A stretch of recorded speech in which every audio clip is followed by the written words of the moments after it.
نبينا أعوذ بالله من الشيطان الرجيم بسم الله الرحمن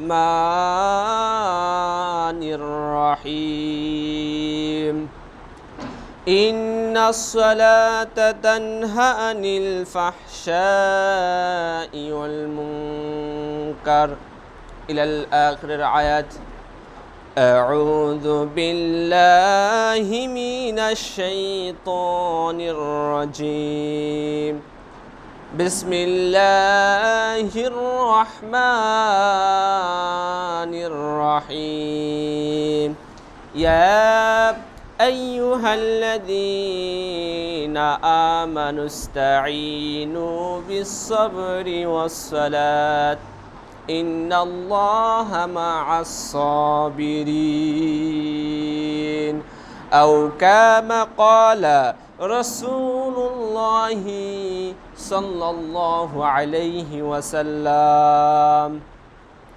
وعن أنس رضي الله عنه قال قال رسول الله صلى الله عليه وسلم أول ما يحاسب به عبد يوم القيامة الصلاة فإن صلحت صلحت له سائر عمله وإن فسدت فسدت سائر له عمله إلى الآخر الحديث أو كما قال رسول الله صلى الله عليه وسلم.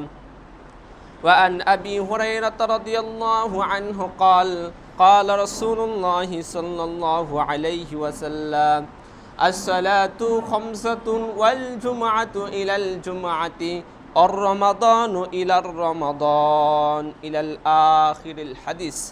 আলহামদুলিল্লাহ, যাবতীয় প্রশংসা, যাবতীয় সিফতসানা, যাবতীয় গুণগান সেই একমাত্র মহান প্রতিপালকের দরবারে, যে মহান প্রতিপালক আজকে এই জুমার দিনে আমাদেরকে আল্লাহ রাব্বুল আলামিন অনুকম্প করে আজকে এই মসজিদে আসার এবং সুন্নত পড়ে বসে থেকে খুতবা শোনার এবং আমাকে কিছু বলার তৌফিক ইনায়েত করলেন, সেই মহান মালিকের দরবারে লাখো কোটি শুকরিয়া আদায় করি, বলি আলহামদুলিল্লাহ।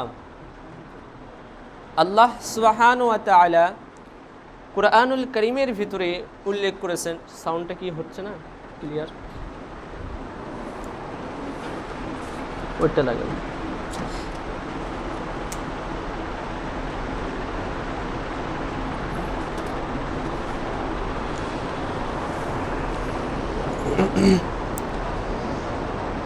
আল্লাহ পাক সুবহানাহু ওয়া তাআলা কুরআনুল কারীমের ভিতরে আল্লাহ রাব্বুল আলামিন বললেন লা ইন শাকারতুম ওয়া লা ইন আযীদান্নাকুম ওয়া লা ইন কাফারতুম ইন্না আযাবিল্লা শাদীদ। আসলে যখন মসজিদের কোনো ইমাম সাহেব যে কেউ যখন বলে, সবাই বলে আলহামদুলিল্লাহ, অনেকেই বলে, অনেকেই চুপ করে থাকে, অনেকেই আবার খেয়াল করে মনে করে আমি যদি আলহামদুলিল্লাহ বলি আমার মুখের সমস্যা হবে, আমি যে জবান দ্বারা আলহামদুলিল্লাহ বলবো এতে তো অনেক শক্তি লাগবে, শক্তি ক্ষয় হবে, এই জন্য আমরা আলহামদুলিল্লাহ বলতে চাই না। তো আল্লাহ পাক সুবহানাহু ওয়া তাআলা এ ব্যাপারে কুরআনুল কারীমের ভিতরে বলছেন যে লা ইন শাকারতুম ওয়া লা ইন আযীদান্নাকুম, যে ব্যক্তি আমার নিয়ামত খাইলো, নিয়ামত ভক্ষণ করলো, এই নিয়ামত ভক্ষণ করার পর শুকরিয়া আদায় করলো না, আমার শুকরিয়া আদায় করলো না, নবীর উপর দরুদ পাঠ করলো না, আল্লাহ রাব্বুল আলামিন বলছেন যে আমি ওই ব্যক্তির উপর আমি নিয়ামত ছিনিয়ে নেই, যে নিয়ামত আমি আল্লাহ তাআলা ওই ব্যক্তিকে দিয়েছি ওই নিয়ামত আবার ছিনিয়ে নেই। এই জিনিসগুলো আমাদেরকে খেয়াল করা দরকার। যখন বলা হবে বলি আলহামদুলিল্লাহ, তখন আলহামদুলিল্লাহ বলবেন। মুহাম্মদ সাল্লাল্লাহু আলাইহি ওয়াসাল্লামের নাম উল্লেখ করলে সাল্লাল্লাহু আলাইহি ওয়াসাল্লাম বলতে হবে, কৃপণতা করা যাবে না, এতে আপনারই ক্ষতি। কেননা আল্লাহ তাআলা তো বলেছেন যে আমার শুকরিয়া না আদায় করলে আমি ওই ব্যক্তির থেকে আমি আল্লাহ তাআলা ওই যে নিয়ামত দিয়েছি ওই নিয়ামতগুলোকে আমি আল্লাহ তাআলা ছিনিয়ে নিই, এই জন্য শুকরিয়া আদায় করবেন। তো একবার লক্ষ্য করুন যে আল্লাহ পাক সুবহানাহু ওয়া তাআলা, আল্লাহর প্রশংসা করলে শেষই হবে না। যে আল্লাহ তাআলার প্রশংসা আমরা কেন করব? কেনই বা আমরা আল্লাহ সুবহানাহু ওয়া তাআলার প্রশংসা করব? একটা হাদিস আমার খেয়াল এসে গেল। আল্লাহ নবী সাল্লাল্লাহু আলাইহি ওয়াসাল্লাম ইমাম গাজ্জালি রাহমাতুল্লাহ আলাইহি ফতোয়া দিয়েছেন যে এই পৃথিবীর মধ্যে যত গাছ গছালি রয়েছে, এই গাছ গছালিগুলোকে যদি কলম স্বরূপ ব্যবহার করা যায়, আমরা যে কলম দিয়ে লিখি, এই সমস্ত পৃথিবীর গাছ যদি কলম বানানো হয় এবং এই পুরো জমিন যত পৃথিবী রয়েছে এই গোটা পৃথিবীকে যদি খাতা স্বরূপ ব্যবহার করা হয়, একটা জিনিস বুঝুন, এই গোটা পৃথিবীর যত গাছ রয়েছে এই গাছগুলোকে যদি কলম বানানো হয় এবং এই পুরো পৃথিবীকে যদি খাতা বানানো হয়, ইমাম গাজ্জালি রহমতুল্লাহ আলী বলেন এই কলম দিয়ে আল্লাহ সুবহানাহু ওয়া তাআলার প্রশংসা, আল্লাহ সুবহানাহু ওয়া তাআলার নিয়ামত লিখতে লিখতে নিয়ামতই শেষ হয়ে যাবে, কলমের কালি শেষ হবে না। সুবহানাল্লাহ। তার মানে আল্লাহ তাআলা আমাদেরকে এত নিয়ামত দিয়েছেন, বহুত নিয়ামত দিয়েছেন, সেই নিয়ামতের আমরা প্রশংসা করি না। তো ইমাম গাজ্জালি রহমতুল্লাহ আলাইহি আমাদেরকে এইভাবে নিয়ামতের প্রশংসা করতে বলেছেন যে পৃথিবীর ভেতরে যতগুলো গাছ রয়েছে এই গাছগুলোকে যদি কলম বানানো হয় এবং এই পৃথিবীটাই যদি খাতা বানানো হয়, আল্লাহ সুবহানাহু ওয়া তাআলার প্রশংসা, আল্লাহ সুবহানাহু ওয়া তাআলার নিয়ামত লিখতে লিখতে লিখতে লিখতে কলম শেষ হয়ে যাবে, খাতা শেষ হয়ে যাবে, তবু আল্লাহ সুবহানাহু ওয়া তাআলার নিয়ামত লেখা শেষ হবে না। আমরা সেই নিয়ামতের প্রশংসা করতে চাই না, শুকরিয়া আদায় করতে চাই না। আমরা বড়ই কৃপণ। আল্লাহ তাআলা যেন আমাদেরকে বেশি বেশি করে শুকরিয়া আদায় করার তৌফিক দান করুক, বলি আল্লাহুম্মা আমিন। এবার আমরা নবী সাল্লাল্লাহু আলাইহি ওয়াসাল্লামের প্রতি প্রশংসা করি যে নবী সাল্লাল্লাহু আলাইহি ওয়াসাল্লাম এই দিনকে টিকে রাখতে গিয়ে, এই দিনের দাওয়াত দিতে গিয়ে কতই না কষ্ট করেছেন, কতই না পরিশ্রম করেছেন। সেই নবী সাল্লাল্লাহু আলাইহি ওয়াসাল্লামের প্রতি দরুদ বর্ষিত হতেই থাক সাল্লাল্লাহু আলাইহি ওয়াসাল্লাম। আল্লাহ নবী বলছেন যে আমরা যে সাল্লাল্লাহু আলাইহি ওয়াসাল্লাম বললাম, এর ফজিলত কি?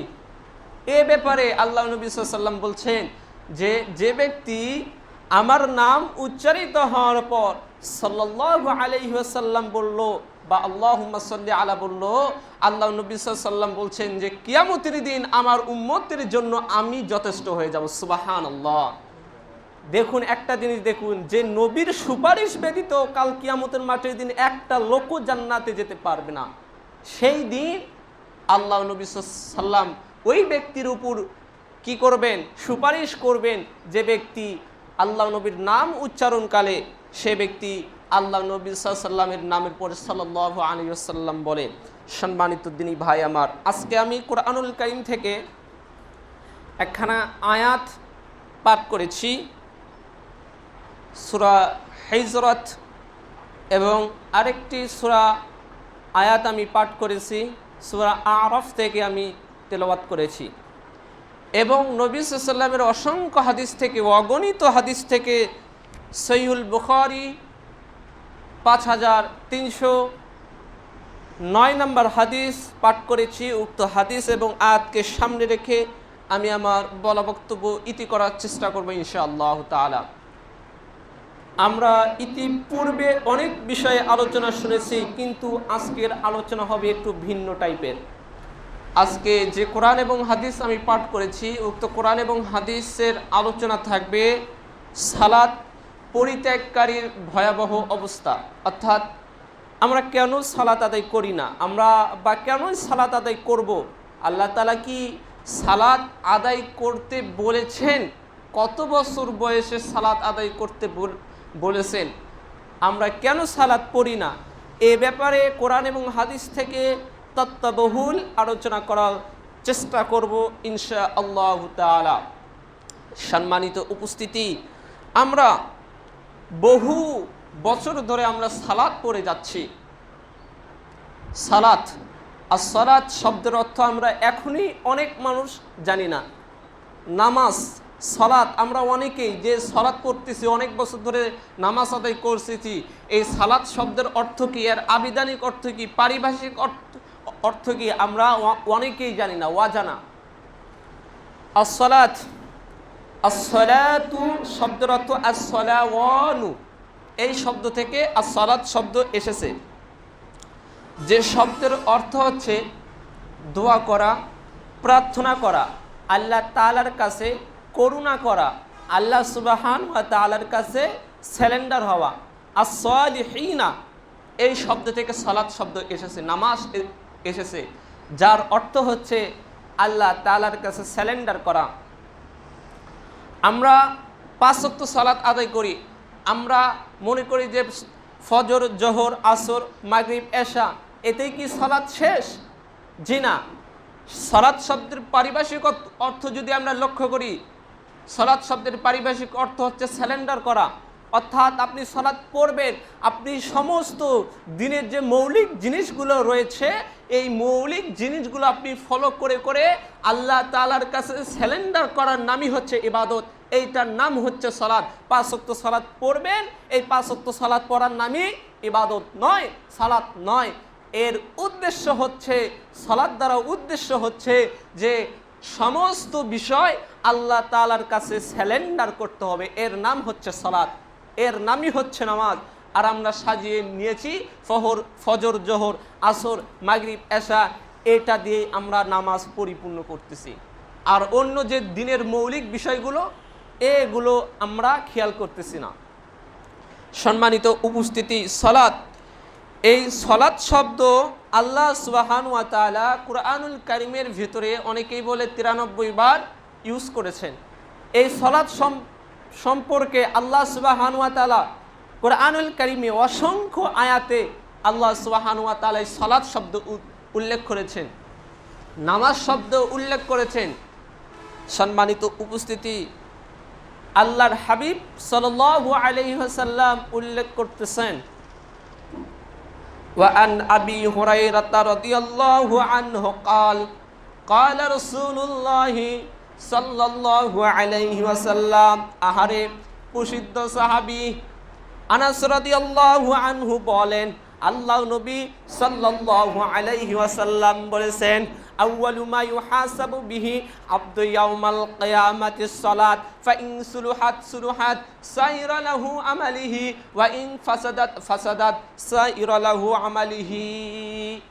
আল্লাহ নবী সাল্লাল্লাহু আলাইহি ওয়াসাল্লাম বলেন, আনাস রাদিয়াল্লাহু আনহু হতে বর্ণিত, আল্লাহ নবী সাল্লাল্লাহু আলাইহি ওয়াসাল্লাম উল্লেখ করতেছেন, আউয়ালু মা ইউহাসাবু বিহি আবদু ইয়াউমাল কিয়ামাতিস সালাহ, আহারে কিয়ামতের দিন আমার উম্মতকে সর্বপ্রথম নামাজ সম্পর্কে জিজ্ঞাসিত করা হবে, সর্বপ্রথম সালাত সম্পর্কে জিজ্ঞাসিত করা হবে। আল্লাহ নবী সাল্লাল্লাহু আলাইহি ওয়াসাল্লাম তারপরের স্টেপে বললেন, ফাইন সুলুহাত সুলুহাত সাইরা লাহু আমালিহি, আহারে আমার উম্মতের যদি সালাত যদি ঠিক হয়, নামাজ যদি ঠিক হয়, তাহলে আমার উম্মতের সমস্ত আমল ঠিক হয়ে যাবে। সুবহানাল্লাহ। এবার আল্লাহ নবী সাল্লাল্লাহু আলাইহি ওয়াসাল্লাম বলেন, ওয়া ইন ফাসাদাত ফাসাদাত সাইরা লাহু আমালিহি, আহারে আমার উম্মতের মধ্যে যদি কারো যদি সালাত ঠিক হয়ে যায়, তাহলে আমার উম্মতের সব কিছু ঠিক হয়ে যাবে। তার মানে আমরা হাদিস দ্বারা বুঝতে পারলাম, আল্লাহ নবী বলছেন, যদি আমার উম্মতের মধ্যে যদি কারো সালাত ঠিক থাকে, সমস্ত আমল ঠিক, আর যদি নামাজের মধ্যে যদি ভেজাল হয়, নামাজের মধ্যে যদি সমস্যা হয়, তাহলে ওই ব্যক্তির কোনো আমল গ্রহণযোগ্য হবে না। কাল কিয়ামতের মাঠের দিন আল্লাহ রাব্বুল আলামিন সর্বপ্রথম নামাজ সম্পর্কে জিজ্ঞাসিত করবেন, সর্বপ্রথম সালাত সম্পর্কে জিজ্ঞাসিত করবেন। আপনাদের তো এখন মনে হচ্ছে, আহারে ইতিপূর্বে আমরা অনেক বিষয়, আমরা অনেক ইমামের থেকে সালাত সম্পর্কে আলোচনা করতেছি, আমরা মনে করতেছি এগুলো বিষয় আমাদের আগে থেকেই জানা, কিন্তু আপনাদেরকে বলতেছি আজকের আলোচনা হবে একটু ভিন্ন টাইপের। সম্মানিত উপস্থিতি, আল্লাহ রাব্বুল আলামিন কাল কিয়ামতের মাঠের দিন তার বান্দাদের থেকে সর্বপ্রথম জিজ্ঞাসা করবেন সালাত সম্পর্কে, নামাজ সম্পর্কে। বান্দা তুমি কি নামাজ পড়ছনি? আমি যে আল্লাহ রাব্বুল আলামিন তোমার উপরে যে 5 ওয়াক্ত নামাজকে ফরজ করে দিয়েছিলাম, এই নামাজ কি তুমি পড়ছনি? আল্লাহ তাআলা আগে এটাই জিজ্ঞাসিত করবেন। আহারে, আপনি মসজিদে কত টাকা দান করেছেন, আপনি মাদ্রাসায় কত টাকা দান করেছেন, আপনি কত বড় দানশীল, আপনাকে এইটা জিজ্ঞাসিত করা হবে না। আপনি অমুককে আপনি এই ধর্মের নামে কি করেছেন, আপনি ইমাম, আপনি মুয়াজ্জিন, আপনাকে এইটা জিজ্ঞাসিত করা হবে না। আল্লাহ রাব্বুল আলামিন কাল কিয়ামতের মাঠে দিন আল্লাহ রাব্বুল আলামিন জিজ্ঞাসিত করবেন, আহারে বান্দার সালাত ঠিক, বান্দার সব ঠিক। আহারে, বান্দার সালাতের মধ্যে যদি ভেজাল হয়ে যায়, বান্দার সালাতের মধ্যে যদি ডিস্টার্ব হয়ে যায়, বান্দার কোনো আমল আল্লাহ তাআলা সুপ্রিম কোর্টে গ্রহণযোগ্য হবে না। সম্মানিত উপস্থিতি, এই জন্য আমাদেরকে আগে সালাত আদায় করতে হবে, 5 ওয়াক্ত নামাজ আদায় করতে হবে। কেননা আল্লাহ তাআলা কিয়ামতের দিন আমরা কত টাকা দান করেছি, আমরা এইটা করেছি, সেইটা করেছি, এইটা জিজ্ঞাসিত করবে না। আগে জিজ্ঞাসিত করবে বান্দার কি সালাত ঠিক আছে? হ্যাঁ ঠিক আছে, সমস্ত আমল ঠিক। বান্দার কি সালাতের মধ্যে কোনো ভেজাল? জি হ্যাঁ ভেজাল, সমস্ত আমল বরবাদ। এই জন্য বলি সালাতের দিক একটু মনোযোগ দিন, নামাজের দিক একটু মনোযোগ দিন, ইনশাআল্লাহ আপনি সফল হবেনই ইনশাআল্লাহ।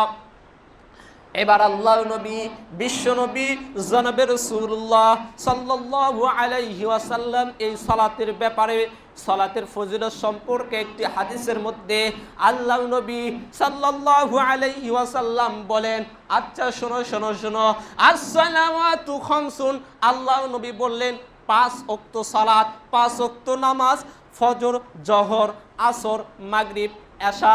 আল্লাহ নবী বললেন এই 5 ওয়াক্ত নামাজ যদি কোনো ব্যক্তি আদায় করতে পারে, এই 5 ওয়াক্ত নামাজ যদি কোনো ব্যক্তি যদি পড়তে পারে, ওয়াল জুমাআতু ইলাল জুমাআতি, এক জুমা থেকে আরেক জুমা পর্যন্ত যত পাপ রয়েছে এই পাপগুলো আল্লাহ রাব্বুল আলামিন মাফ করে দিবেন। সুবহানাল্লাহ, ফজিলত। এবার আল্লাহ নবী সাল্লাল্লাহু আলাইহি ওয়াসাল্লাম বলতেছেন, শুধু তাই নয়, আহারে আমরা যদি 5 ওয়াক্ত নামাজ পড়ি, এই 5 ওয়াক্ত নামাজ পড়ার ফজিলত খালি আল্লাহ নবী বললেন যে এক জুমা থেকে আরেক জুমা পর্যন্ত যত পাপ রয়েছে আল্লাহ সুবহান ওয়া তাআলা ক্ষমা করে দিবেন। তার মানে কয়দিন? 7 দিন।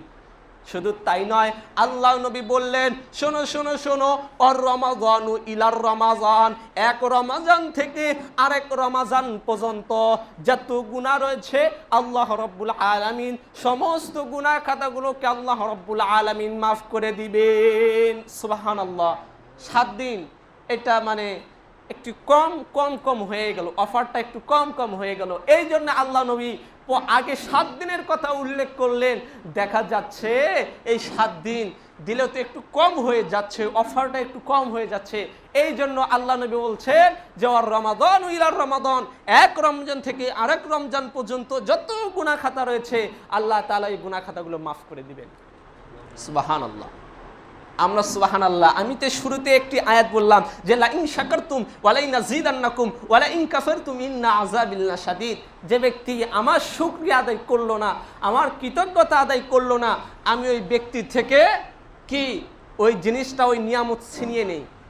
আল্লাহ তাআলার কিন্তু একটা নিয়ামত, সবচেয়ে বড় নিয়ামত হচ্ছে মুখ আর চোখ। চোখও কিন্তু আল্লাহ তাআলার সবচেয়ে বড় নিয়ামত। তারপরে নিয়ামত হচ্ছে মুখ। এই মুখ যে আল্লাহ রাব্বুল আলামিন আমাদেরকে কেন দান করলেন, কেন, সে এই প্রেক্ষাপটে ইমাম জাওজি রাহমাতুল্লাহ আলাইহি বলছেন যে মুখ আল্লাহ রাব্বুল আলামিন আমাদেরকে 4টা জিনিসের দ্বারা, 4টা জিনিস এর জন্য আল্লাহ রাব্বুল আলামিন আমাদেরকে মুখ দিয়েছেন। তার 1 নাম্বারটা হচ্ছে সর্বদা সত্য কথা বলবে। বলবে। সর্বদা যে অবস্থায় থাকো না কেন সত্য কথা বলতে হবে। আল্লাহ রাব্বুল আলামিন সূরা মুরসালাতের ভিতরে উল্লেখ করেছেন যে ওয়াইলু ইয়াউমা ইদিল লিল মুকাদ্দিবিন, ধ্বংস হোক সেই দিন মিথ্যুকদের জন্য। একই সূরাতে আল্লাহ রাব্বুল আলামিন ঠিক 10 বার উল্লেখ করেছেন যে ওয়াইলু ইয়াউমা ইদিল লিল মুকাদ্দিবিন, ধ্বংস হোক সেই দিন মিথ্যুকদের জন্য। কেন বললেন? আল্লাহ তাআলা একবার বললেই তো হতো যে ধ্বংস হোক সেই দিন মিথ্যুকদের জন্য। 10 বার কেন বললেন? কেননা এটা গুরুত্ব দিয়ে বুঝিয়েছেন যে ধ্বংস হোক সেই দিন মিথ্যুকদের জন্য। এই জন্য ইমাম জাওজি রহমাতুল্লাহ আলাইহি বলছেন যে মানুষকে আল্লাহ তাআলা মুখ্য দান করেছেন 4টা কারণে। তার ভিতরে আমরা 1 নাম্বারটা জানলাম যে সদা সর্বদা সত্য কথা বলার জন্য। 2 নাম্বার ইমাম জাওজি রহমাতুল্লাহ আলাইহি বলছেন যে মানুষকে আল্লাহ তাআলা মুখ দিয়েছেন সর্বদা হক কথা বলার জন্য। আমরা অনেকেই হক থেকে পিছনে রয়েছি, আমরা হক কথা বলতে চাই না। আসলে আমিও সময়তে হক কথা বলতে পারি না, কিছু লোকদের কারণে যে হক কথাটা মুখ দিয়ে বের হবে তো হয় না, এ কারণে হক কথাটাও মুখ দিয়ে বের হয় না। আল্লাহ সুবহানাহু ওয়া তাআলা কুরআনুল কারীমের ভেতরে বলছেন যে কুল জাআল হক, এসেছে সত্য, ওয়াজহাকাল বাতিল, চলে গেছে মিথ্যা, ইন্নাল বাতিলা কানা যাহুকা, নিশ্চয় মিথ্যা চিরস্থায়ী মিথ্যা। আসলে সত্য কথা। তো ইমাম জাওজি রহমাতুল্লাহ আলাইহি বলছেন যে মানুষকে আল্লাহ তাআলা মুখ দিয়েছে সদা সর্বদা সত্য কথা হক কথা বলার জন্য। 3 নাম্বার ইমাম জাওজি রহমাতুল্লাহ আলাইহি বলছেন যে মানুষকে আল্লাহ তাআলা যে মুখ দান করলেন তার 3 নাম্বার কারণ হচ্ছে আল্লাহ তাআলার প্রশংসা করা, আল্লাহ তাআলার কি করা?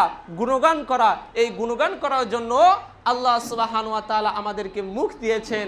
আর আমরা সেই মুখ যখন আল্লাহ তাআলা যখন বলি যে সবাই বলুন সুবহানাল্লাহ আলহামদুলিল্লাহ, আমরা চুপ করে থাকি, মনে হয় উনি বাজারে এসেছে, চা খেতে এসেছে। আরে মানুষ চা খেতে গেলেও তো কত ধরনের গল্প পাবেন। আর আমরা মসজিদে এসে একটু আল্লাহ তাআলার নাম বলবো, এইতেই কৃপণতা শুরু। কিন্তু আল্লাহ রাব্বুল আলামিন বলছেন যে লা ইন শাকারতুম ওয়া লা ইন আযীদান্নাকুম ওয়া লা ইন কাফারতুম ইন্না আযাবিল্লা শাদীদ। আমার সুখ, আমি তোমাদেরকে নিয়ামত দিলাম, সেই নিয়ামত ভক্ষণ করে ওই নিয়ামত নিয়ে তোমরা আমার শুকরিয়া আদায় করতেছো না, আমি কিন্তু ওই নিয়ামত ছিনিয়ে নেব। এই জন্য আল্লাহ তাআলা যে আমাদেরকে মুখ দিয়েছেন, সবচেয়ে বড় নিয়ামত মুখ। যার মুখ নেই তাকে গিয়ে জিজ্ঞাসা করেন মুখের কত মর্মতা। এই মুখ দিয়েছেন, কিন্তু আমরা যদি আল্লাহ তাআলা শুকরিয়া আদায় না করি, এই মুখ কিন্তু আল্লাহ তাআলা, এই জবানের কথা কিন্তু আল্লাহ তাআলা ছিনিয়ে নিতে পারেন। এই জন্য সাবধান। এইটা বোঝানোর জন্য আপনাদেরকে এতগুলো কথা বলা। আল্লাহ তাআলা যেন তৌফিক দান করে দেন, বলি আল্লাহুম্মা আমিন। এবার সালাত সম্পর্কে আল্লাহ নবী, বিশ্ব নবী জনাবে রাসূলুল্লাহ সাল্লাল্লাহু আলাইহি ওয়াসাল্লাম এই সালাত সম্পর্কে জানিয়ে দিচ্ছেন। একবার আল্লাহ নবী সাল্লাল্লাহু আলাইহি ওয়াসাল্লাম তাদের সাহাবাদের সাথে কথা বলছিলেন। এক সাহাবা বললেন, ইয়া রাসূলুল্লাহ, ইয়া হাবিবাল্লাহ। হাদিসটি একটু শর্টকাট করে বলতেছি। আল্লাহ নবী সাল্লাল্লাহু আলাইহি ওয়াসাল্লাম একদিন কিছু সাহাবাদের সাথে গল্প করতেছেন। এমন সময় আল্লাহ নবী সাল্লাল্লাহু আলাইহি ওয়াসাল্লামকে যখন তারা দেখে পরস্পরে কথাবার্তা বলতে থাকলেন এবং বললেন, ও সাহাবা, তোমরা বলো দেখি, কোনো মানুষ যদি দিনের মধ্যে যদি 5 বার যদি গোসল করতে পারে, দিনের মধ্যে যদি 5 বার যদি গোসল করতে পারে, ভালো করে সাবান লাগিয়ে ভালো করে তাদের গা ধৌত করতে পারে, গোসল করতে পারে, আচ্ছা তার গায়ে কি ময়লা থাকতে পারেনি? তার গায়ে কি ময়লা থাকতে পারেনি? তো আল্লাহ নবী সাল্লাল্লাহু আলাইহি তখন এক সাহাবা বললেন, না, তার গায়ে কোনো ময়লা থাকতে পারে না। আমরা এই হাদিসগুলো শুনেছি, বহুবার শুনেছি, কিন্তু আমরা আমলে বাস্তবায়ন করিনি, তবুও বলি। তো এই সাহাবা বললেন না, তার গায়ে কোনো ময়লা থাকতে পারে না।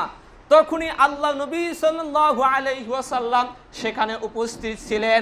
এবার আল্লাহ নবী সাল্লাল্লাহু আলাইহি ওয়াসাল্লাম বললেন, আহারে, যদি কোনো ব্যক্তি দিনের মধ্যে যদি 5 বার গোসল করতে পারে, তার গায়ে কোনো ময়লা থাকতে পারে না, তার গায়ে বিন্দু থেকে বিন্দু পরিমাণ তার গায়ে কোনো ময়লা থাকবে না। এবার আল্লাহ নবী বিশ্বনবী সাল্লাল্লাহু আলাইহি ওয়াসাল্লাম বলেন, আহারে, আমার উম্মতের মধ্যে কোনো উম্মত যদি দিনের মধ্যে যদি 5 ওয়াক্ত সালাত আদায় করতে পারে, 5 ওয়াক্ত নামাজ আদায় করতে পারে, আল্লাহ নবী সাল্লাল্লাহু আলাইহি ওয়াসাল্লাম অফার দিচ্ছেন, ওই ব্যক্তির যেমন ভাবে একজন ব্যক্তি দিনের মধ্যে 5 বার গোসল করলে তার গায়ে কোনো ময়লা থাকতে পারে না, তেমনি আল্লাহ নবী বললেন, আমার উম্মতের মধ্যে যদি কোনো উম্মত যদি দিনের মধ্যে যদি 5 ওয়াক্ত নামাজ আদায় করতে পারে, 5 ওয়াক্ত সালাত আদায় করতে পারে, তার ভেতরের এবং বাহিরের ময়লা আল্লাহ রাব্বুল আলামিন দোনো ময়লাই পরিষ্কার করে দিবেন। সুবহানাল্লাহ। বাড়িতে গিয়ে বলেন সুবহানাল্লাহ। আমি এতক্ষণ আপনাদেরকে যে ফজিলত সম্পর্কে বললাম, আপনারা এখনো বাড়িতে গিয়ে বলেন, ভাত খাওয়ার সময় বলেন ইনশাআল্লাহ। আসলে হেদায়েত দেওয়ার মালিক একমাত্র আল্লাহ তাআলা। আমি চাইলেই হেদায়েত দিতে পারবো না। আল্লাহ নবী সাল্লাল্লাহু আলাইহি ওয়াসাল্লাম তার নবীকে বলছেন, নবী, তোমাকে আমি দুনিয়াতে প্রেরণ করলাম, পুলিশ হিসাবে প্রেরণ করিনি, দারোগা হিসাবে তোমাকে প্রেরণ করিনি, তোমাকে শুধুমাত্র প্রেরণ করেছি হিদায়াতের ওসিলা হিসাবে প্রেরণ করেছি। কাহরের উপর জবরদস্তি করবে না এবং সবাইকে দিনের দাওয়াত দিতে থাকবে। আমি হচ্ছে হিদায়াতের দেওয়ার মালিক, তুমি সবাইকে কথাটুকু জানিয়ে দিবে। তোমাকে আমি পুলিশ হিসাবে দারোগা হিসাবে পাঠাই নাই, তোমাকে শুধু বার্তাবাহক হিসাবে আমি আল্লাহ সুবহানাহু ওয়া তাআলা পাঠিয়েছি।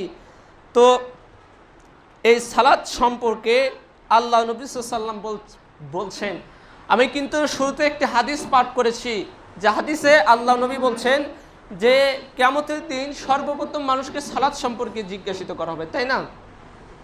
আমরা সালাত পড়তেছি না কেন আমরা সালাত পড়তেছি না? আল্লাহ তাআলার দাসত্ব আমরা কেন করতেছি না? আল্লাহ রাব্বুল আলামিন কুরআনুল কারীমের ভিতরে বহু জায়গায় এই সালাতের কথা উল্লেখ করেছেন, এত বেশি কোনো জায়গায় উল্লেখ করেনি। কোনো বিষয় আল্লাহ তাআলা এতবার উল্লেখ করেননি যতবার আল্লাহ তাআলা সালাতের কথা উল্লেখ করেছেন। ঠিক সালাতের পরে আল্লাহ তাআলা যাকাতের কথা উল্লেখ করেছেন। যেখানেই সালাত পাবেন তার আশেপাশে দেখবেন আল্লাহ তাআলা যাকাতের কথা উল্লেখ করেছেন।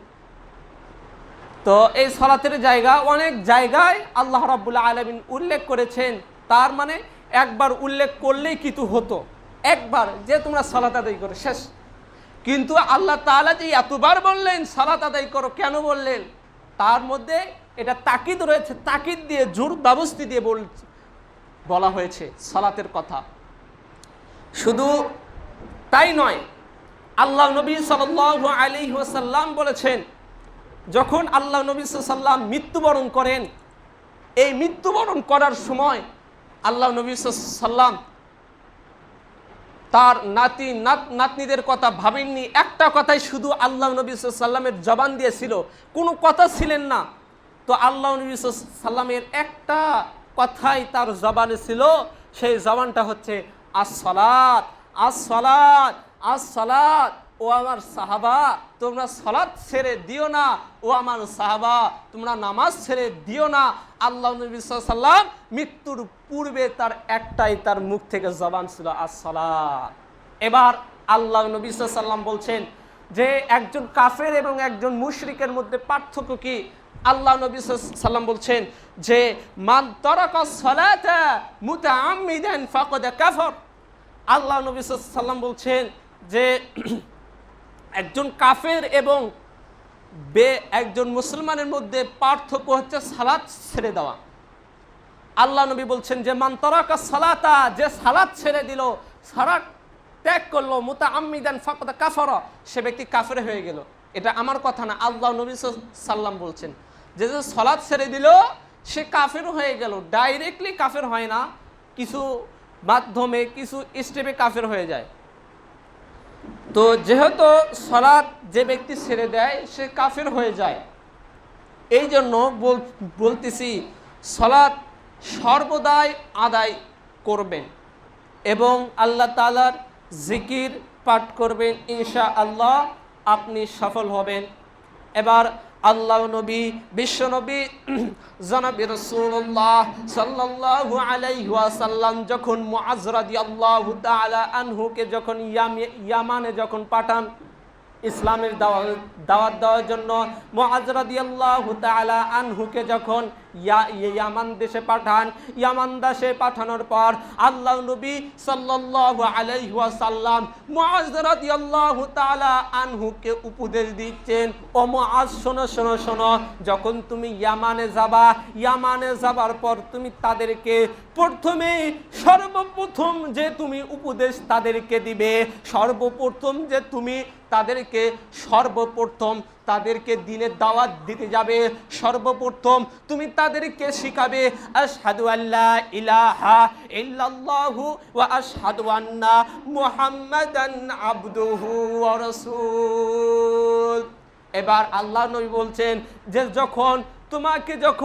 তুমি যখন তাদেরকে এই কালেমাটা যখন শিখাবে, কালেমাটা শেখানোর পর এর উপর আমল করাবে, এরপর তুমি তাদেরকে উপদেশ দিবে, শোনো শোনো শোনো, আল্লাহ সুবহানাহু ওয়া তাআলা তোমাদের উপর 5 ওয়াক্ত নামাজকে ফরজ করেছেন, 5 ওয়াক্ত সালাতকে ফরজ করেছেন। তো মুআজ রাদিয়াল্লাহু তাআলা আনহুকে আল্লাহ নবী উপদেশ দিলেন যে তুমি যখন ইয়ামান দেশে যাবা ইসলামের দাওয়াত দেওয়ার জন্য, ওই ইয়ামান দেশে সর্বপ্রথম তুমি তাদেরকে শিখাবে যে আশহাদু আল্লা ইলাহা ইল্লাল্লাহু ওয়া আশহাদু আন্না মুহাম্মাদান আবদুহু ওয়া রাসূলুহু, এই বাক্য তাদেরকে শিখিয়ে দিবে। তারপরের স্টেপে তুমি তাদেরকে শিখিয়ে দিবে যে আল্লাহ তাআলা তোমাদের উপর 5 ওয়াক্ত নামাজকে ফরজ করেছেন। এর বহু কথা আল্লাহ নবী মুআজ রাদিয়াল্লাহু তাআলা আনহুকে আরো অনেক বিষয় শিখিয়ে দিলেন যে তুমি ইয়ামান দেশে যাবার পর একটার পর একটা তুমি ইসলামের দাওয়াত পৌঁছে দিতে থাকবে। আগে নরমালিগুলো আগে তুমি পৌঁছে দিবে, তারপর যাকাত ইত্যাদি হজ এগুলোর কথা তুমি তাদের কাছে প্রচার করবে। তো আল্লাহ নবী সাল্লাল্লাহু আলাইহি ওয়াসাল্লাম যে মুআজকে উপদেশ দিলেন তার 2 নাম্বার উপদেশ কি ছিল? যে 5 ওয়াক্ত সালাত। আল্লাহ নবী 5 ওয়াক্ত সালাত পড়েছেন, 5 ওয়াক্ত সালাত তোমাদের উপর ফরজ করা হয়েছে। আমরা সালাত পড়তে চাই না, নামাজ আদায় করতে চাই না। আহারে কেমনে ঘুমিয়ে থাকে যখন মুয়াজ্জিন সাহেব যখন ফজরের ওয়াক্ত যখন সালাত দেয়, হাইয়া আলাস সালাহ হাইয়া আলাল ফালাহ আস-সালাতু খায়রুম মিনান নাওম, ঘুম থেকে সালাত উত্তম, ঘুম থেকে সালাত উত্তম, ঘুম থেকে সালাত উত্তম, ঘুম থেকে সালাত উত্তম। কিন্তু আফসোস আমরা সেই সময় ঘুমিয়ে থাকি, আল্লাহ তাআলার ডাকে সাড়া দেই না। শোনো শোনো শোনো, রাতকে 4 ভাগে ভাগ করা হয়েছে, যখন রাতের 3য় ভাগ অংশ যখন চলে যায়, আল্লাহ রাব্বুল আলামিন প্রথম আসমানে নেমে আসেন এবং প্রথম আসমানে নেমে আসার পর আল্লাহ রাব্বুল আলামিন ডাকতে থাকেন, ও আমার গুনাহগার বান্দা, কে আসো গুনাহ করেছো, কে আসো পাপ করেছো, তারা আমার কাছে তারা ক্ষমা চাও, কে আসো অপরাধ করেছো। এটা কিন্তু আল্লাহ তাআলা প্রথম আসমানে আসেন।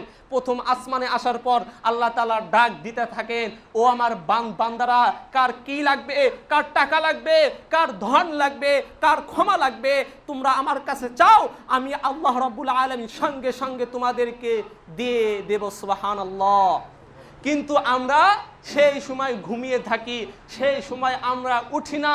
যখন আল্লাহ রাব্বুল আলামিন যখন ডাকতে থাকেন, বান্দা চা চা চা, আমার কাছে চা, ধন চা, দৌলত চা, তোর পাপের ক্ষমার জন্য ইস্তেগফার কর। যখন আমরা কেউ চাই না, ক্ষমা চাই না, টাকা চাই না, ধন চাই না, বিল্ডিং দালান কোঠা চাই না, আল্লাহ রাব্বুল আলামিন যে নিয়ামতগুলো নিয়ে এসেছেন, যে আমার বান্দা চাওয়ার সাথে আমি ওই বান্দাকে দিয়ে দেব।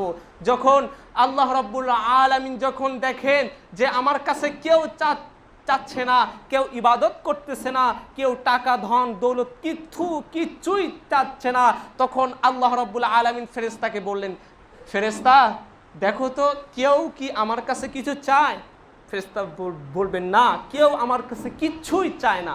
তখন যে নিয়ামতগুলো আল্লাহ তাআলা নিয়ে এসেছেন, সেই নিয়ামতগুলো, কিছু নিয়ামত আল্লাহ তাআলা সাগরের বুকে নিক্ষেপ করেন, কিছু নিয়ামত আল্লাহ সুবহানাহু ওয়া তাআলা জঙ্গলে নিক্ষেপ করেন। এই জন্য দেখবেন যে পানি সর্বদাই পবিত্র থাকে। কেন? যে ওর ভিতরে আল্লাহ সুবহানাহু ওয়া তাআলা তার নিয়ামতকে ছড়িয়ে ফেলে দিয়েছেন, নিক্ষেপ করেছেন। জঙ্গলের মাটি, জঙ্গলকে দেখবেন যে অনেকেই পায়খানা করে, বিভিন্ন ধরনের কিছু করে, তাও জঙ্গলের মাটি পবিত্র, সেইটা দিয়ে তায়াম্মুম করলে নামাজ হবে। তো আল্লাহ সুবহানাহু ওয়া তাআলা যখন দেখেন যে কোনো বান্দা আমার কাছে কিছুই চাচ্ছে না, তখন আল্লাহ তাআলা ওই নিয়ামতগুলো, কিছু নিয়ামত পানিতে ফেলে দেন, সাগরে ফেলে দেন, আর কিছু নিয়ামত জঙ্গলে বিভিন্ন জায়গায় ছড়িয়ে ছিটিয়ে দেন। কিন্তু আফসোস, আমরা মানুষ আল্লাহ তাআলার কাছে কি চাই না, কোনো কিছু চাইতে পারি না, বড়ই হতভাগা আমরা। সম্মানিত উপস্থিতি, এবার আমরা একটা মাসালার দিকে যাই। একটা মাসালা হচ্ছে, তা হচ্ছে যদি স্বামী নামাজ পড়ে, স্ত্রী যদি নামাজ পড়ে, অর্থাৎ স্ত্রী যদি নামাজ না পড়ে, অর্থাৎ যদি স্বামী নামাজ না পড়ে, স্ত্রী যদি নামাজ পড়ে, তাহলে ইমাম গাজ্জালি রহমতুল্লাহ আলাইহি বলছেন যে এদের মাঝে বিবাহ ছিন্ন হয়ে যাবে। আবার ভালো করে বোঝেন, যদি স্বামী নামাজ পড়ে, স্ত্রী যদি নামাজ না পড়ে, অথবা যদি স্ত্রী যদি পরহেজগার, দিনগার হয়, আর যদি স্বামী যদি নামাজ না পড়ে, এদের মধ্যে বিবাহ ছিন্ন হয়ে যাবে। কোনো কাজীরা ডাকা লাগবে না, কোনো ইমামকে ডাকা লাগবে না, কোনো মুন্সিকে ডাকা লাগবে না, অটোমেটিক বউ তালাক হয়ে যাবে, অটোমেটিক তালাক হয়ে যাবে। সম্মানিত উপস্থিতি, এই জন্য আপনি নামাজ আদায় করবেন তো বটে, আপনার স্ত্রীকে নামাজের কথা বলবেন, আপনার সন্তানকে নামাজের কথা বলবেন, আপনার ছেলেকে নামাজের কথা বলবেন, আপনি সফলকাম হবেন। কিন্তু দেখা যায় আপনি নামাজ পড়লেন, আপনার স্ত্রী নামাজ পড়ল না, আপনাদের মধ্যে বিবাহ ক্যান্সেল হয়ে গেল, বিবাহ ছিন্ন হয়ে গেল। আর এই মুহূর্তে যদি স্বামী আর স্ত্রী যদি মেলামেশা করে, তাহলে কিয়ামতের দিন তারা জিনাকারের দলে দাঁড়াবে, জিনাকারের দলে দাঁড়াবে। এই জন্য একটু সাবধান হয়ে যান। আপনি নামাজ পড়েন না, আপনার স্ত্রী পড়ে, বিবাহ কিন্তু ক্যান্সেল, আপনাদের বিবাহ আর নাই। এই মুহূর্তে যদি মেলামেশা করেন, আপনারা কাল কিয়ামতের মাঠের দিন ওই যে জিনার খাতায় নাম উঠে যাবে। এই জন্য আপনাদের সবাইকে নামাজের কথা, সালাতের কথা সবাইকে বলতে হবে। শুধু আপনি পড়লে হবে না, আপনার স্ত্রী সন্তানদেরকে সালাতের কথা বলতে হবে। আল্লাহ তাআলা যেন আমাদেরকে যেন তৌফিক দান করে দেন, বলি আল্লাহুম্মা আমিন। আমরা অনেকেই যাদের বয়স আসলে 12 বছর, 13 বছর, 14 বছর, এদেরকে যখন আমার একটা কথা খেয়াল হয়ে গেল, সে কথাটা হচ্ছে 2022 সালে আমি যখন কুসা শহর যখন ইমামতি করি নতুন অবস্থায়, তো তখন আমি সেইবার ওখানে তারাবি পড়াচ্ছিলাম। তো একজন ভাই ছিল আমার, যার বয়স 13 থেকে 14 বছর। তো আমি ওকে বললাম যে ভাই, সালাত আদায় করবেন না, নামাজ আল্লাহ তাআলা যে তোমার উপর যে নামাজ ফরজ করেছেন, করবেন না? তো ওই ছেলে আমাকে বললো যে হুজুর, এখনো তো আমার বয়স হয়নি, নামাজ যে আদায় করবো, সালাত যে আদায় করবো, আমি এখনো তো আমার বয়স হয়নি। যখন একটু বয়স হয়ে যাবে, বিয়ে শাদী এখনো করিনি, এখনই কিসের নামাজ বন্দিগি, সময় যাক, বিয়ে শাদী করি, একটু দাড়ি পাকুক, তারপর নামাজের বয়স হবে। নামাজের বয়স এখনো হয়নি। কিন্তু আল্লাহ নবী সাল্লাল্লাহু আলাইহি ওয়াসাল্লাম যে বললেন যে যখন তোমাদের বয়স 10 বছর উপনীত হবে, তখন তোমার সন্তানকে সালাতের আদেশ দাও, সালাত পড়াও। যদি তোমার সন্তান যদি 10 বছরের পরও যদি সালাত আদায় না করে, তোমার সন্তানকে তুমি প্রহার করো, মারো, কাটো, চাই বাড়ি থেকে বের করে দাও, তাও তোমার সন্তানকে সালাতের আদেশ করো। কিন্তু ওই ছেলে আমাকে বলল যে নামাজের এখনো সময় হয়নি, এখনো বয়স হয়নি। আহারে, এখনো বয়স হয়নি, এখনো মৃত্যুবরণ করবেন, মানে সময় আছে। তো আল্লাহ নবী সাল্লাম এ কথাই আমাদেরকে বলিয়েছেন যে যখন 10 বছর উপনীত হবে তখন একদম ডাইরেক্ট সালাত ফরজ, আমাদেরকে সালাত অবশ্যই সালাত আদায় করতে হবে। তো তখন আমি ওই ভাইকে বললাম, ভাই শোনো, সালাত আজ থেকেই পড়া। ওনাকে আমি বিশেষ করে 15 থেকে 20 মিনিট বুঝিয়ে বললাম যে ভাই সালাত আদায় করেন। তো ওই ভাই বলল যে আজকে ফজর থেকে সালাত আদায় করব। বললাম যে মাগরিব থেকে কি হইল? কয় মাগরিব থেকে নাকি হয় না, ফজর থেকেই শুরু করতে হয়। আসলে আমাদের একটা মনোভাব তা হচ্ছে যদি নামাজ যদি শুরু করতে হয়, অনেকেই মনে করে ফজর থেকে শুরু করবে, কিন্তু ফজরে দেখা যায় ঘুমে চলে যায়। সম্মানিত উপস্থিতি, বয়স একটি এমন জিনিস, আহারে এত বছর 14 থেকে 15 বছর যে তোমার হয়ে গেল, এখনো তুমি সালাত আদায় করতেছো না, কিন্তু এমন একটা সময় আসবে তুমি আর ওই 16 বছরে তুমি পড়তে পারবা না। এর আগেই মালাকুল মাউত এসে তোমাকে গ্রাস করতে পারে, এর আগেই গ্রাস করতে পারে, মালাকুল মাউত আসতে পারে। এই জন্য সালাত ঠিক সময়ে আমাদেরকে আদায় করতে হবে, নামাজ আদায় করতে হবে। আল্লাহ তাআলা যেন আমাদেরকে তৌফিক দান করে দেয়, বলি আল্লাহুম্মা আমিন। পরিপূর্ণভাবে সালাত আদায় করার এবং নামাজ পড়ার জন্য তৌফিক দান করে দেন, বলি আল্লাহুম্মা আমিন। বিশেষভাবে আরেকটি কথা আমি শেষ করে দিব, সময় সংক্ষিপ্ত। বিশেষভাবে আরেকটি কথা, আমরা অনেকেই জানি না যে খুতবা শুরু হওয়ার পর এগুলোর বিষয়ে আপনাদেরকে জানার জন্য বলতেছি। বিশেষ করে যারা মসজিদে আবাসিক নামাজ সালাত আদায় করে তাদেরকে উদ্দেশ্য করে বলা, যখন খুতবা শুরু হয়ে যাবে, খুতবা শুরু হওয়ার পর আমাদের মধ্যে আমি অনেককেই লক্ষ্য করি, তারা খুতবা শুরু হচ্ছে, ইমাম সাহেব খুতবা দিচ্ছে, যে 2 থেকে 3 জন মানুষও হোক, ইমাম সাহেব তো বলতেছে, আপনি কি ইমাম সাহেবের চেয়ে কি বড় হয়ে গেলেন? ইমাম সাহেব কথা বলতেছে, এই সময় দেখবেন কিছু বেয়াদব লোক আছে, তারা গল্প গুজব করে, মানে একে অপরের সাথে গল্প গুজব করে, লেখালেখি করে। আর কি সময় ছিল না লেখালেখি করার জন্য? ইমাম সাহেব গুরুত্বপূর্ণ কোরআনের আয়াত বলতেছে, আর তখন এই বেয়াদবগুলো আছে, তারা লেখালেখি করে, কথাবার্তা বলে। আল্লাহ নবী সাল্লাল্লাহু আলাইহি ওয়াসাল্লাম বলেছেন, যখন খুতবা শুরু হতো, খুতবা শুরু হওয়ার পর একজন লোক যদি বলতো, কথা বলতো, গল্প গুজব করতো, আর একজন লোক যে বাধা দিবে, এই বাধা দেওয়াও নিষেধ। কথা কি বুঝাতে পেরেছি? একজন লোক কথা বলতেছে, এই লোককে বাধা দেওয়াই নিষেধ, যে তুমি কথা বলো কেন? আর আমরা মসজিদে আসার পর গল্প গুজব করি, সুরসুরি করি, আমরা অনেক কিছু করি। এইটা ঠিক না, এইটা সম্পূর্ণ ভুল। সম্মানিত উপস্থিতি, আমাদেরকে এগুলোর বিষয় লক্ষ্য করতে হবে।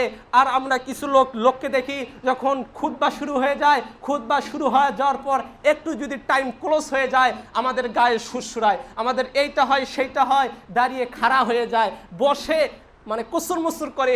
আল্লাহ নবী সাল্লাল্লাহু আলাইহি ওয়াসাল্লামের এইটা আদর্শ ছিল না।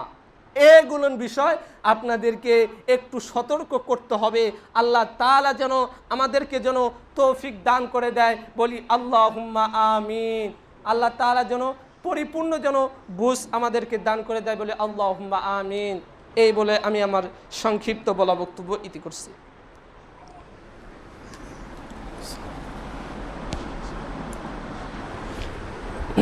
إن الحمد لله وحده الصلاة والسلام على من لا نبي بعد أما بعد اللهم صل على محمد وعلى آل محمد كما صليت على إبراهيم وعلى آل إبراهيم إنك حميد مجيد اللهم بارك على محمد وعلى آل محمد كما باركت على